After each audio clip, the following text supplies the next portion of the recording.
சூர்யா நடிப்பில் இம்மாதம் 14ஆம் தேதி வெளியான திரைப்படம் கங்குவா. இப்படம் முதல் பேன் இண்டியா படமாக உருவாக்கப்பட்டது. 2000 கோடி வசூலிக்கும் என எல்லோரால் எதிர்பார்க்கப்பட்டது. எதிர்பார்த்த அளவுக்கு இந்த படத்துக்கு சரியான வரவேற்பு இல்லை.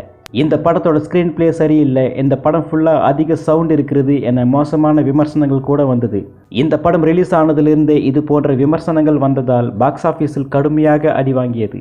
இப்படம் சரியா 12 நாள் முடிவில் மொத்தமாக 109 கோடி வரையிலான வசூல் மட்டுமே நடத்தியுள்ளது. இது கங்குவா படத்தின் தற்போதைய வசூல் நிலவரம். ராணுவ வீரர் மேஜர் முகுந்த் அவர்களின் வாழ்க்கை வரலாற்றை மையமாக கொண்டு உருவாகியுள்ள படம் சிவகார்த்திகேயன் நடித்துள்ள அமரன் திரைப்படம். இப்படம் கடந்த அக்டோபர் மாதம் 31ஆம் தேதி வெளியானது. இப்படத்தில் சிவகார்த்திகேயன், சாய் பல்லவி முதன்முறையாக இணைந்து நடித்துள்ளனர். இப்படத்துக்கு இயக்கம் ராஜ்குமார் பெரியசாமி, இசை ஜிவி பிரகாஷ். உண்மையான கதையை மையப்படுத்தி சினிமாவிற்காக எதையும் புகுத்தாமல் அழகாக உருவாகி இருக்கும் இப்படம் ரிலீஸ் ஆன நாள் முதல் நல்ல வசூல் வேட்டையை நடத்தி வருகிறது. ரிலீஸ் ஆகி 26 நாள் முடிவில் தமிழகத்தில் மட்டுமே இப்படம் 158 கோடி வரை வசூல் வேட்டை நடத்தியுள்ளது. இன்னும் வரும் காலங்களில் வசூல் அதிகமாகும் என சொல்லப்படுகிறது. சிவகார்த்திகேயன் திரைப்படங்களிலே இந்த படம் தான் மிகப்பெரிய வெற்றி படமாக அமைந்தது என்பது குறிப்பிடத்தக்கது.